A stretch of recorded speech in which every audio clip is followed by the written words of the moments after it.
Agonizing pain tore through every part of T's body. She could not open her mouth to speak. Swallowing anything caused unbearable pain. Her breathing was weak, and after only a few steps she would be completely exhausted. At the same time, both leukemia and bone marrow cancer were destroying her minute by minute, hour by hour. T lay in a dark, damp room where barely any light could enter. It was so dim that even during the daytime, visitors could hardly see her face. Her full name was NTKT, Dharma name DH, born in 1974, residing in Hamlet 5, HK Commune, HV District, DN City. From the moment she was born, people called her an illegitimate child, one who was never acknowledged. Her father died before she was even born, so T never knew who he was. At the age of 3, the little girl wandered from one food stall to another, eating leftovers discarded by strangers. T had no home. At night, people often saw her lying alone beneath the porches of houses. As she grew older, she sold lottery tickets, worked as a maid, and took on every kind of job imaginable. Perhaps the only thing she never did was steal. T had no family, no one to rely on. She was desperately poor, clothed in rags, yet fortunately she still preserved a kind and honest nature, refusing to commit wrongdoing no matter how difficult life became. When she reached adulthood, fate led T to marry her current husband, and she gave birth to 2 children, finally ending her long years of homelessness. She thought she had finally reached the shore of happiness as the warmth of family love, something she had lacked all her life, began to fill her world. But once again, life dragged her into another abyss. At the beginning of 2012, T was devastated to discover that she had both leukemia and bone marrow cancer.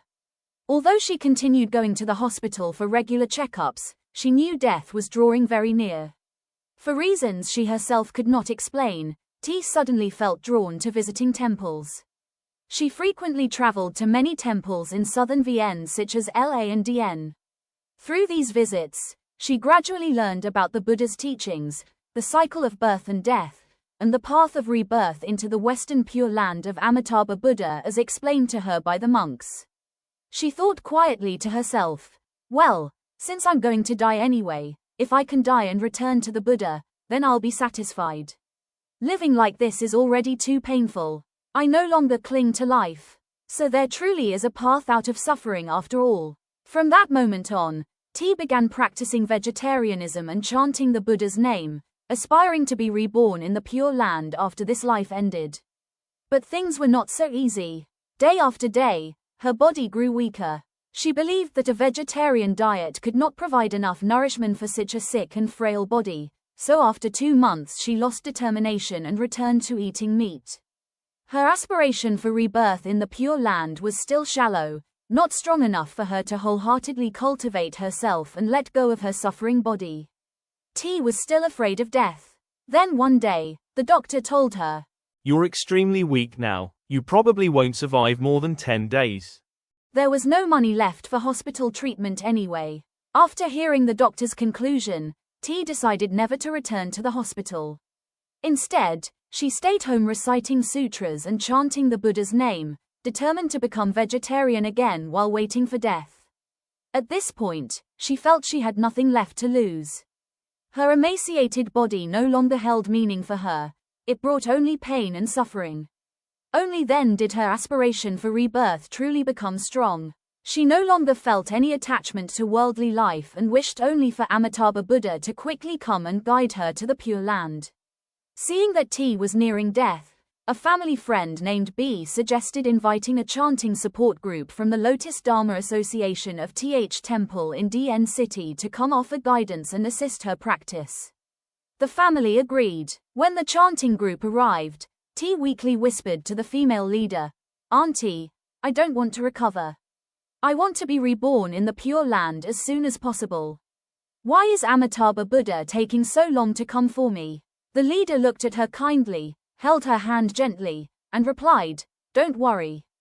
Continue sincerely chanting the Buddha's name with diligence. When faith, aspiration, and practice are complete, and your karmic lifespan ends, the Buddha will certainly come to receive you." The moment she finished speaking, T's expression suddenly changed. Her eyes widened, her mouth gaped open, and she began screaming and crying loudly in anguish, her entire face trembling violently. Sensing something unusual, the leader, based on her experience, suspected that karmic spirits were possessing T, so she spoke compassionately. I ask all karmic creditors here to let go of hatred and forgive T, allowing her to be reborn in the Pure Land. Once she attains rebirth, she can return to help liberate all of you as well. Please show compassion and release her. We will also dedicate the merits of our Buddha-recitation to you. Suddenly, a strange voice emerged from T's mouth. I am not a karmic enemy. I am her father. I only want to help her. She is such an unfortunate orphan child. My name is NVK, born in the year of the snake. I was a soldier who died while she was still in her mother's womb. I have wandered as a hungry ghost for nearly 40 years. After a few years in that state, I decided to retreat alone into the mountains to cultivate and help my descendants. But this daughter of mine has suffered too much. I love her dearly. Ever since I learned she was gravely ill, I returned to help her. It was the first time the chanting group leader had encountered such a situation, and she was deeply moved by the Father Spirit's love for his daughter. She responded, "Spirit, your love for your daughter is truly profound. Since you are here now, please leave your daughter's body and join us in chanting the Buddha's name, aspiring for rebirth." The Spirit continued, I have stayed beside her for 6 or 7 months already. I was the one guiding her to the temples, helping her learn to cultivate, become vegetarian, and chant the Buddha's name seeking liberation. There was a period when she lost heart and returned to eating meat. I became angry and left. But when she finally reached the end of her road, she understood, returned to vegetarianism, and wholeheartedly cultivated again, so I came back to help her. I was also the one who guided B to introduce this chanting group to the family. I remain in her body so I can help her speak and move around a little for daily activities. If I leave, she won't even have enough strength left to breathe. She is already extremely weak. The chanting leader gently advised the Spirit, "If you truly wish for your daughter to attain liberation, then the only way is for you to leave her body and wholeheartedly chant the Buddha's name yourself, aspiring for rebirth. You now exist in the invisible realm without a physical body, so if your faith, aspiration, and practice are complete, the Buddha can receive you immediately. Only after attaining rebirth can you truly help your children. As for T, if she wishes for rebirth as well, she must remain clear-minded so her faith, aspiration, and practice can become firm enough for the Buddha to receive her." After 3 consecutive days of compassionate guidance, the old man's spirit finally understood. He raised both hands high, waved goodbye to everyone, and firmly declared, Between 11 p.m. and 1 a.m., I will depart for the Western Pure Land. Once I make a promise, I keep it. In my life, I have never broken my word. Seeing the spirit's determination, the chanting leader joyfully replied, "Tomorrow morning we vow to perform a life release ceremony, and tonight from 10 p.m. until 1 a.m. we will bow to the Buddha and chant his name, dedicating the merits so the spirit may attain rebirth in the Pure Land.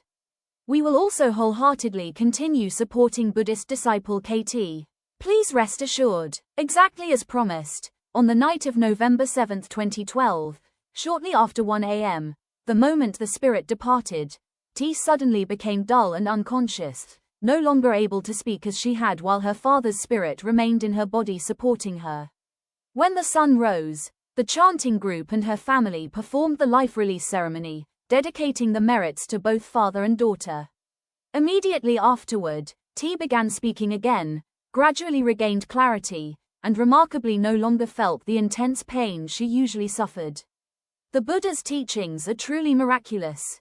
Before, she had been barely clinging to life, yet afterward T could chant the Buddha's name together with the Dharma group for many hours without exhaustion.